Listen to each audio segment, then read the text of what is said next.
ఏమైంది భాగ్యక్క? చెట్లకు బెండకాయలు లేవు, ఒళ్ళను దెంపకవేరా ఏంది? చెట్ల కాడ ఊకే కావాలంటనా? ఎవరు వస్తారో వాళ్ళు దింపుకుపోతారో ఊకే ఉంటాను ఏంది? అవును గాని గణేష్ లని మధ్యన ఎప్పుడట? కొంతమంది శుక్రవారం అంటారు, కొంతమంది శనివారం అంటారు. ఏం అర్థమైతుంది? ఏ ముచ్చట్లు పెడుతురేం కదా, నేను మామ దగ్గరికి పోవాలని చెప్తలేనా నీకు? అరే ఏమో నాకు లేట్ అయితే నేను ఎత్తి చూసుకోవాలి, ఇంకా తారం చేయాలి, నాకు పొద్దుపోతుందా భవాని ఒక్కతే ఉండవా?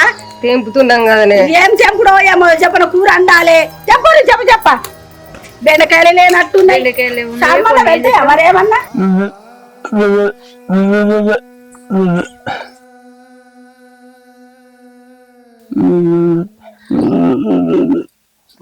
బాధపడకు మావయ్య, నీ పానం మంచిగా అయ్యేదాకా నేను ఈయన్ని ఉందాం అనుకుంటే మా అత్త మున్ననిత్తలేదా? ఉంటే అటే ఉండు, మళ్ళీ నా ఇంటి మొక్కన రాకు అన్నట్టు మాట్లాడుతుంది. మావయ్య ఇప్పుడు వచ్చినా కదా, నీ ఆరోగ్యం మంచిగా అయ్యేదాకా నేను నీతోనే ఉంటా, అక్కడికి పోను. ఎవరొచ్చినా ఏం చెప్పినా నువ్వు మంచిగా అయ్యేదాకా నేను ఎక్కడికి పోను. నేను మంచిగా చేసుకునే బాధ్యత నాది మావయ్య. ఏ హాస్పిటల్ కన్నా పోదాం, ఎక్కడికన్నా పోదాం, నేను మళ్ళా మామూలు మనిషిని చేస్తా.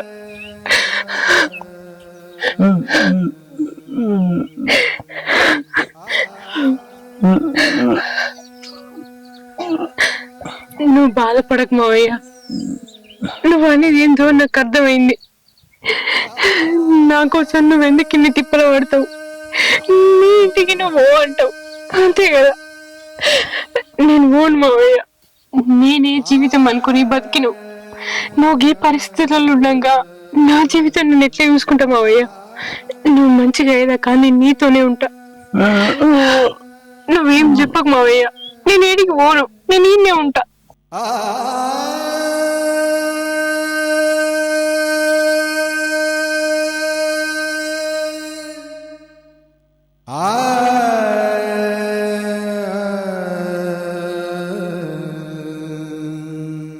హలో మావయ్య, నీకు అచ్చుడు వీలు కాదా? లేట్ అవుతుందా? నన్ను ఒక్కదాన్ని పోయిరమ్మంటావా? సరే మావయ్య, నువ్వు అత్తవేమో ఇద్దరం కలిసిపోతే ఇంత ధైర్యం ఉంటుంది అనుకున్నా. వీలు కాదు అంటున్నావు కదా, సరే పోయేత్తతి. ఏం కాదు మావయ్య, నువ్వు నీ పని చూసుకునేరా, నేను పోయి మాట్లాడేత్తతి. సరే ఉంటానా. మావయ్య అత్తడు డాక్టర్ దగ్గరకు పోయి మాట్లాడి రావచ్చు అనుకుంటే వేరే ఏదో పని పడ్డదట. నేనైతే నేనాయ్ పోయి మాట్లాడతా. మంచి దేవరాజు, నేను మళ్ళీ చేస్తా మరి. నమస్తే సార్. నమస్కారం అమ్మా. మావయ్య మీ గురించి చెప్పిండు. మావయ్యని హైదరాబాద్ లో పెద్ద హాస్పిటల్లో చూపిద్దామని. చూపించాలమ్మా, ఇప్పటికే బాగా లేట్ అయింది. ఆయన ట్రీట్మెంట్ ఏంటంటే మనం ఎర్లీగా రెస్పాండ్ అయితేనే తొందరగా తగ్గుతుంది. అది మరి మీకు తెలిసిన ఎవరైనా ఉన్నారా డాక్టర్? మంచి సర్జన్ ఉన్నాడమ్మా, కాకపోతే ఏంటంటే తను చాలా మంచి సర్జన్ కాబట్టి కాస్ట్ బాగా ఇస్తారు. దాన్ని భరించే పరిస్థితి మీకుందా? మరి ఖర్చు అంటే దగ్గర ఎంత అవుతాయి డాక్టర్ గారు? దాదాపు 15-20 లక్షలు అవుతాయమ్మా. అమ్మో, 15-20 లక్షలా? అయితే ఇప్పటి రోజుల్లో ఏంటంటే బాగా అడ్వాన్స్ ట్రీట్మెంట్ వచ్చిందమ్మా. మావయ్యకి ఏంటంటే చాలా రోజులు అయింది కదా, ఆ మంచి ట్రీట్మెంట్ ఇవ్వాలంటే ఖచ్చితంగా ఎక్స్పెన్సివ్ అవుతుంది. దానికి మీరు మీ మామయ్య వాళ్ళు, మీ అత్తయ్య, మీ వారు బాగానే సంపాదించున్నారు కదమ్మా, ఎట్లయినా చేసి సర్దుబాటు చేయండి అమ్మా డబ్బులు. మీరు మీ మామయ్యకు మీరు డబ్బులు సర్దుబాటు చేసి మంచి సర్జరీ చేయించుంటే బాగా అయిపోతాడు. మీ శ్రమకు కూడా ఫలితం ఉంటదమ్మా. మీరన్నది నిజమే, కానీ మా అత్తమ్మ వాళ్ళు ఇప్పటికే మస్తు డబ్బులు పెట్టున్నారు. వాళ్ళని నేనెట్లా అడగాలి? వాళ్ళు పెట్టగలుగుతారా? 1 రూపాయ 2 రూపాయల 15-20 లక్షలంటే వాళ్ళు మాత్రం ఏడికెళ్ళి తీసుకొస్తారు? వాళ్ళు ఇవ్వగలుగుతారా? తప్పదు కదమ్మా, పరిస్థితి ఏంటంటే బాగా తీవ్ర స్థాయిలో ఉంది కదా. మంచి ట్రీట్మెంట్ ఇస్తేనే బాగా అవుతారు మీ మామయ్య. నా ప్రయత్నం అయితే నేను చేస్తా డాక్టర్ గారు.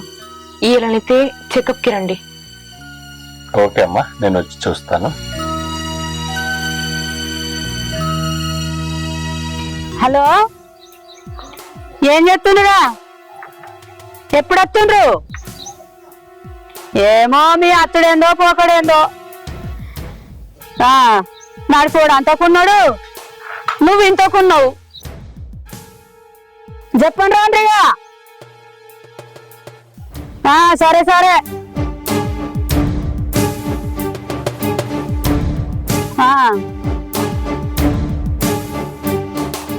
అక్క మనం మంచిగా ఉందా అక్క? మంచిగానే ఉన్నది. కోపం ఉన్నదా అక్క నా మీద? ఇంకా ఏం కోపం, మేము అనుకున్నంత పని చేసే ఉన్నావు కదా. ఏం చేసినావు? ఎట్లా అక్క? ఇక మరి ఆపద సంపద అందరికి ఉంటది. ఎట్లా అక్క? ఇవాళ ఉన్న తనుకు రేపు నమ్మకలేదు. ఏం చెప్తావు? ఇప్పుడు ఆయనకు వెనక ముందు ఎవరు ఉన్నారు? ఎవరు లేకపోయారు అక్క. ఏం ఆపతి చేస్తే నాకేర్పడుతుంది, మీకేం ఏర్పడుతుంది? మోసటోనికి ఎరక కామటి బరువు. పొద్దుగాల లేస్తే శాతనానికి ఈ పుట్టెడు పని మత్తుగా చెప్పొచ్చు. సక్కులు అందరు వాలుకుతారు. ఇవాళ పొద్దుగాల లేస్తే ఎన్ని పనులు ఉంటాయి ఆడోళ్లకు. ఎంత చేస్తే ముందట పడుతుంది. మళ్ళా అక్క అని అచ్చి కూర్చుంటివి. ఇక నువ్వు అన్నంత పని చేసి కూర్చున్నావు. ఇంత వాయి మామ దగ్గర చేరే. నా కొడుకు కూడా అంతే చేరిండు, దాని పంచకే చేరిండు. ఎట్లా కోపానికి రాకక్క? ఎట్లా ఏం కోపం? ఎట్లా గట్లా? ఇప్పుడు ముగ్గురు పడుకున్నారు. ఇప్పుడు నీదేమన్నా పని తగ్గిందా? పని తగ్గిందా అంటే వాళ్ళేమో జాబ్ల మీద వారి ఉన్నోళ్ళన్నీ నీళ్ళు పట్టుకొని ఉంటారు. ఏమంటే ఇంత దీన్ని కూడా ఇల్లే చేర్పిత్తి మీద వాళ్ళు ఇల్లే. నువ్వు వాళ్ళ కలిసి ఇచ్చినావు, కూర్చున్నావు. నీ అంతా నువ్వు ఎప్పుడన్నా నువ్వు ఉన్నావా సాధించుకోను? నువ్వు గవ్వని చెప్పకు. మరి మళ్ళీ నువ్వేమో నీతులు వాళ్ళక వాడితివి. నీకు పని తప్పిందా, నువ్వు ముగ్గురు లగ్గాలు చేసినావు అని గివి చెప్పబడితివి. ఇక ఇదేం చాలా అనేది. ఇప్పుడు ఒక భవాని వరకే గిట్లా అంటున్నావు అక్క. ఆ ఇద్దరు గోడలు ఎప్పుడన్నా చేసిర్రు నీ దగ్గర ఉండి? శేషకాడికి చేసిర్రు, ఇది ఆయనతో కూడా చేయలేదు కదా. ఎట్లా అనుకుంటావు అక్క? ఉన్న రోజులు అయితే ఇక్కడ మంచిగానే చేసింది కదా. ఏదో కర్మగారు వాడు బాగలేక ఇక గట్లా. దాని కర్మ కాదు, చేసుటానికి వచ్చింది నా కర్మ. గట్ల బాధపడకక్క. ఏం బాధపడాలి? కూర్చుంటేనేమో లెత్తలేపాయే కాళ్ళు, లేతనేమో కూర్చుంటలేకపోయే, చేసుడేమో తప్పలేపాయే. చేతి కాసర అవుతుందో కాలు కాసర అవుతుందో బిడ్డ అనుకుంటే ఆయనకు చిట్టుకునే రోగం వచ్చే. ఇక నాకు ఆయనతో తీసుకుపోయి అడగొడుతుంది. చూడక్క, మన కాలు చేయి ఇంత ఆడుతుండగానే మనకు గింత వస్తున్నది. ఆయనకు కాలు ఆడతలేదు, చెయ్యి ఆడతలేదు, రెక్క ఆడతలేదు. తినరాదా ఉండరాదా? ఆయనకు ఎంత వస్తుంటది అక్క? ఇలా బాగానే ఉన్న సుఖంగా ఉన్నదా? మొత్తం మా అమ్మ మీద రందున్నది. ఇప్పుడు ఆడికొచ్చి కూడా అదే రందున్నది. మళ్ళీ మా అత్తమ్మ ఏమంటుందో ఎట్లా అనుకుంటుందో ఏమనుకుంటుందో ఇంకా కూడా ఆమె రందిలో ఉన్నది. ఎట్లక్క? మనం ఇంత హుషారుండే మనం ఇంత అవస్థపడుతున్నావు. ఆయనకి ఎట్లుంటుంది అక్క? ఎవరు లేకపోయేది. అయ్యో నాకు మేనగోడలు ఉన్నది, మళ్ళీ రేపు నేను లగ్గం చేసుకుంటే నా మేనగోడలు ఎవరు చూసుకుంటారో అని లగ్గం కూడా చేసుకోపోయా. అప్పుడు వాడు చెప్తున్నాడా? వాడు అప్పుడు చెప్తినలేదు. భవానీ ఎప్పుడన్నా వాళ్ళ మామ మంచిగా ఉన్నప్పుడు నిన్ను విడిచిపెట్టి ఎప్పుడన్నా వేయిందా అక్క? వాళ్ళ మామ మంచిగా లేకనే ఇప్పుడు వేయింది. మనమే పెద్ద మనసుతోటి అర్థం చేసుకోవాలి అక్క. ఇక ఏం చేయాలి తమ్మి, పానము మంచిగా లేక శాతగాక ఇవన్నీ బాధలు. వాళ్ళిద్దరు చిన్నోళ్ళు అంటున్నారు, ఎప్పుడు హైదరాబాద్లోనే ఉండ్రి. ఇక భవాని పెద్దదాయి చెడ్డది మంచిది అన్ని బిడ్డ లెక్క అన్ని చూసుకునే. నాకు ఈ పానం మంచిగా లేక ఇవన్నీ ఆయేషంలో అన్న గాని ఏదో వాళ్ళ మామ మంచిగా లేకపోతే నాకు కూడా లేదా తమ్మి బాధ? నాకు కూడా ఉన్నది. చూడు తమ్మి, వాళ్ళ మామ మంచిగా అయ్యేదాకా ఉండని, మంచిగా అయినాక నేను అచ్చి తోలుకొచ్చుకుంటా. నిమ్మలంగా ఉండుమాను, మీ అత్తమ్మ చెప్పిందని చెప్పు. సరే అక్క, నేను వెళ్ళొస్తా. నా నడిపి కొడుకు వదిలిని పంపిస్తామే అమ్మ అంటే నేనే వినకపోతే సరే అయిన దానికి ఇప్పుడేమైంది? ఇప్పుడైతే ఉన్నదాన్నే. ఎవల కర్మ ఎంతున్నదో ఆ భగవంతుడు ఎట్లా రాసి పెట్టిండు.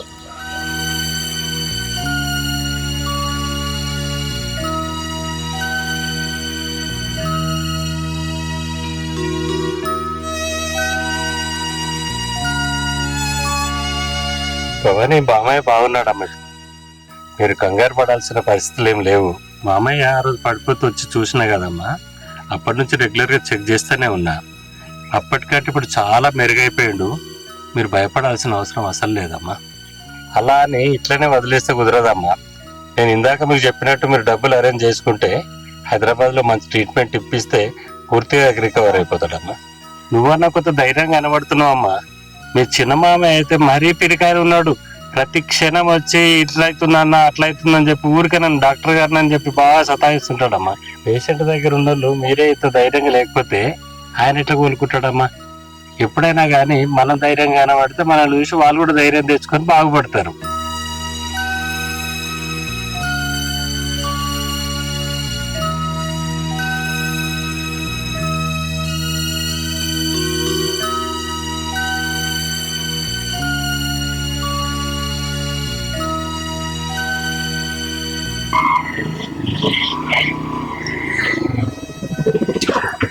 అక్క శంకర్ గారి దగ్గర పోలేను తమ్మి, నేనే పోతాను అనుకోని భవానికి ఫోన్ చేసిన.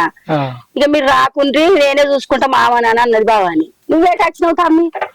ఇక నేను నీతోటి ముచ్చట చెప్పావనే వచ్చిన. వాళ్ళ అత్త దగ్గరకు పోయి మాట్లాడొచ్చిన నేను. ఏంది వాళ్ళ అత్త దగ్గరకు పోయి మాట్లాడొచ్చినావు? అగో ఇప్పుడు మారింది వాళ్ళ అత్త. అబ్బో గామనేనా మారే మనిషి? ఇక మారేటట్టు నేనే చేసి మాట్లాడి సంధానించి చేస్తే ఒప్పుకున్నది. ఇక మంచిగా దాకా ఉండని నేనే వచ్చి తోలకపోతే మంచిగా కానీ ఒప్పుకున్నది. ఇక గదే నీకు చెప్పుకోదామని వచ్చినక్క. మంచి పని చేసినావు తమ్మి. ఒక పక్క అత్త తిప్పలు పెట్టలేదాన్ని, ఇటు మానే మామ బాగలేకపాయ, దానికి ఎంత ఇబ్బంది ఉన్నది తమ్మి మనం చూస్తుండంగా. ఇక వాళ్ళ భవన్ వల్ల అత్త ఒప్పుకున్నదని చెప్పుకోదామని వచ్చినాక ఎవరోళ్ళు వాళ్ళకైతే అది వేరుంటది. ఇల్లు నువ్వు కాకుండా నేను కాకుండా నువ్వు చేసినావు. ఎవరి పని ఎట్లుంటుందో తెలియదు కదా అక్క. అందు గురించి నేను చెప్పాలని వచ్చిన. పోతున్నా అక్కనే. పో మరి. సరే సరే తమ్మి.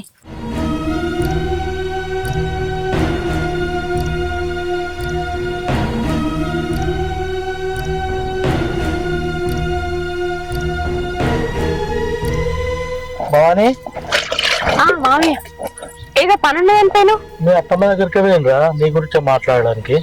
మా అత్తమ్మ దగ్గరికి పోయినావా? అవును బిడ్డ. మా అత్తమ్మ దగ్గరికి నువ్వెందుకు పోయినావు మామయ్య? అసలే మస్తు కోపంగా ఉన్నది. నువ్వు పోతే ఎటు పడితే మాట్లాడింది కావచ్చు. నువ్వెందుకు పోయినావు? నేను మాట్లాడొచ్చిందా సంధాయించిన మాట్లాడే తరక మాట్లాడినా. ఇక ఆమె అన్న తరక ఆమె అన్నది, నేను చెప్పే తరక నేను అన్నదా? మరి ఏమన్నది మామయ్య? మొన్న నాడు నేను ఈ కత్త అంటేనే నీకు మాకు ఏ సంబంధం లేకుంటే ఈ ఇంట్లోకి వెళ్ళిపో, నా కొడుకు కట్టిన తాళి నా చేతిలో పెట్టి మీ మామ దగ్గరికి పోయి ఉండు అని మాట్లాడింది. మరి నువ్వు మాట్లాడితే ఏమన్నది? నేను కూడా అనే తరక అన్నదా? మొన్న నీకు జరిగిన విషయం కూడా తీసి మాట్లాడినా. ఇది బాగుండదు ఇట్లా నేను కూడా జర సంధానించినట్టు మాట్లాడినా.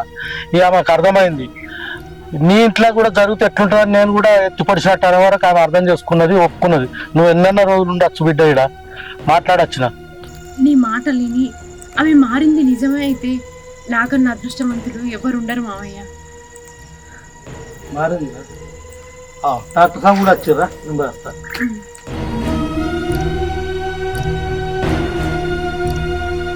రాజు, శంకర్ పరిస్థితి ఇంకా అంత బాగేం లేదయ్యా. మనం ఖచ్చితంగా ఆయన హైదరాబాద్ తీసుకుపోయి మంచి ట్రీట్మెంట్ ఇప్పిస్తేనే ఆయన బాగుపడతాడు. ఏదైనా ఆయనకు దగ్గరుండి నువ్వే కొంచెం ఆ డబ్బులు అమ్మాయికి చెప్పినాం కానీ అమ్మాయి దగ్గర అరేంజ్ చేస్తూ లేదో ఏదైనా నువ్వే కొంచెం డబ్బులు సర్దు. అట్లయితేనే ఏమైనా బాగుపడతాడు. అంతేకాకుండా అక్కడ ఉండడానికి చాలా టైం తీసుకుంటుంది కాబట్టి మీరు ఎవరైనా ఎంబడి ఉండాలి. డబ్బులు అంటే చేద్దాం, కొన్ని అని ఉన్నాయి నాకు తెలిసి, కొన్ని నేను అరేంజ్ చేస్తాను తీసుకుపో. కానీ ఉండు అంటే జర నాకు ఇటు వెనక ముందు ఎవరు లేరు, ఎట్లా అక్కడ ఉండాలంటే నాకు కూడా ఇబ్బంది అయ్యేటట్టుంది. భవన్ అయితే అడుగుదాం ఒకసారి. ఎంతైనా కానీ హైదరాబాద్లో ఉండాలంటే ఖచ్చితంగా అమ్మాయితో పాటు ఎవరైనా ఉండాలి.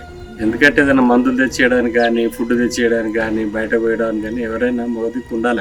అక్కడ ఎవరైనా ఒకరు ఉంటే మరి ట్రీట్మెంట్ మంచిగా అవుతుంది. మీరు ఎవరైనా ఒకరు అక్కడ ఉండండి. సరే చూద్దాం. ఇప్పుడు నాకు వెనక ముందు ఎవరు లేరు కదా సార్, నాకు కూడా వెనక ముందు అయ్యో వాళ్ళు వీళ్ళు ఉంటే అది ఉండు.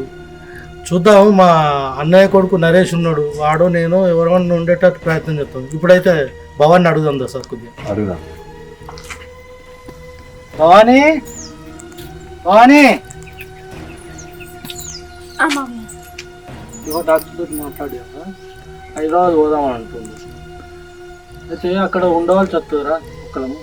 భవానీ, మీ మావయ్యకు మొత్తం విషయాలు చెప్పినామా? ఆయన చెప్పినట్టు నువ్వు విను. భవానీ, నేను కూడా వస్తాను అప్పుడప్పుడు.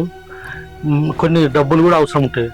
నా పొలం తాకట్టు పెడతా, కొన్ని డబ్బుల్ని అవి తీసుకొస్తా. మన నరేష్ కూడా వస్తాడు. అత్తమ్మ కూడా చెప్పిన, అత్తమ్మ కూడా వస్తా అన్నది.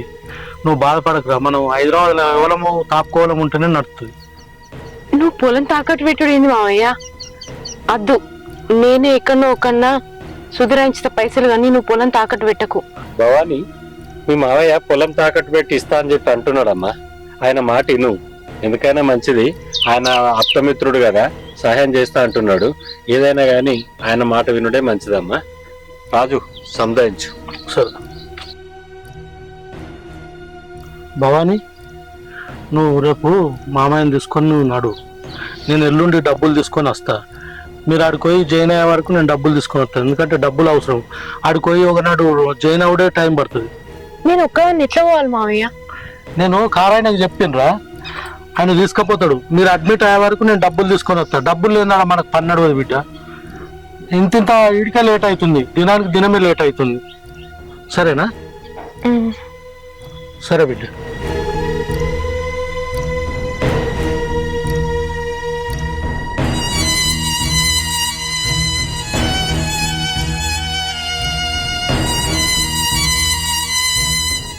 మావయ్య, మనం రేపు సిటీ హాస్పిటల్కి పోతున్నాం. అక్కడ పెద్ద డాక్టర్లు చూస్తే నువ్వు మంచిగా అవుతావట. కానీ పైసలతోటే ఉంది మావయ్య. రాజుమామ నీకోసం వాళ్ళ పొలం తాకట్టు పెట్టి పైసలు తీసుకొస్తా అన్నాడు. అవి కొన్ని అవుతాయి, కానీ ఇంకా కొన్ని ఇట్లా తీసుకొచ్చుడు ఏం చేసుడు నాకేం అర్థమైతలేదు మావయ్య. కానీ పెద్ద హాస్పిటల్కి తీసుకపోతే నువ్వు మామూలు మనిషి అవుతావని ఒక నమ్మకం అయితే వచ్చింది. ఆ ధైర్యంతో రేపు హాస్పిటల్ కోదాం. ఏ దేవుడన్నా మనకు సాయం చేయకపోతాడా? నువ్వేం టెన్షన్ పడకు మామయ్య. పైసల గురించి నేను ఆలోచించుతా.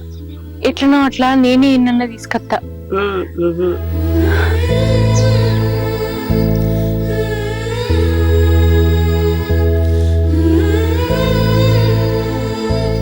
నువ్వు ఏడ చూసేది లేదు పైసలు, నువ్వు ఎక్కడ తిప్పల పట్టేది లేదు. నేనే పైసలు జుగురాయిస్తా, పోదాం దవాఖానలకు. మీరు నాకు డబ్బులు ఇచ్చుడేంది అత్తమ్మా? భవాని, నువ్వు విన్నది నిజమే బిడ్డ. పోదాం దవాఖానలకు, నేను పెడతా. ఇన్ని రోజులు నిన్ను తిప్పలు పెట్టినా అది నేను గమనించుకోలేదు. రేపటి భవిష్యత్తులా నాకెన్ని కష్టాలు వస్తాయో. కానీ ఇప్పుడు కష్టపెట్టిన కాడికి చాలు. ఇప్పుడు మామయ్యని మంచిగా చూసుకుందాం, నువ్వు మంచిగా ఉండుడే కావాలి. నా కొడుకు ఫోన్ చేసిన, మామయ్యని ఇట్లా తీసుకొస్తారు బిడ్డ, మంచిగా చూయించుండ్రి అని చెప్పిన. సరే అన్నాడు. నువ్వు మంచిగా ఉండాలి బిడ్డ, తీసుకుపోయి చూయించుకుందాం. ఎన్ని పైసలైనా మేము పెడతాం. నాకు చాలత్తమ్మా. ఇన్ని రోజులు నన్ను అర్థం చేసుకోక మామయ్య దగ్గరికి దూలక నన్ను మస్తు బాధ పెట్టారు. ఇప్పటికైనా నన్ను నా ప్రేమని అర్థం చేసుకున్నారు. నాకు అంతే చాలు. మీరు మారినందుకన్నా మామయ్యను హైదరాబాద్ హాస్పిటల్ తీసుకపోతే మామయ్య మారితే నాకు అంతే చాలు. ఈయన ఆరోగ్యంగా ఉంటే నాకే రంది లేదత్తమ్మా. ఏం కాదు బిడ్డ, తండ్రి వెనక తండ్రి లెక్క నీకు నిన్ను చూసినోడా అని నేను ఆలోచన చేసుకున్నా బిడ్డ. మంచిగా అవుతాడు. సరే అత్తమ్మ, రేపే హైదరాబాద్ దాకా తీసుకుపోదాం. పోదాంపా, నేను కూడా అత్త పనితోటి. మావయ్య, నువ్వు మంచిగా అవ్వుతున్నావు. నేను పెద్ద హాస్పిటల్ తీసుకోబోతున్నావు. మళ్ళీ ఎప్పటి లెక్క నువ్వు మారుతావు, మా అందరి మధ్య తిరుగుతావు మావయ్య. భవాని, నువ్వు ఏడవకు, మంచిగా అవుతాడు. మనం పెద్ద దవాఖానలకు పోతున్నాం కదా, నువ్వు ఏడవకు బిడ్డ. అంతా నా కొడుకు చూసుకుంటాడు, నువ్వు బాధపడకు. సరే, నువ్వు కూడా రంది పెట్టుకోకు. నువ్వు ఉల్లాసంగా ఉంటేనే నీ రోగం చెప్పన తక్కువ అవుతుంది. నీ కోడల కోసమని నువ్వు చెప్పన మంచిగా అవుతావు.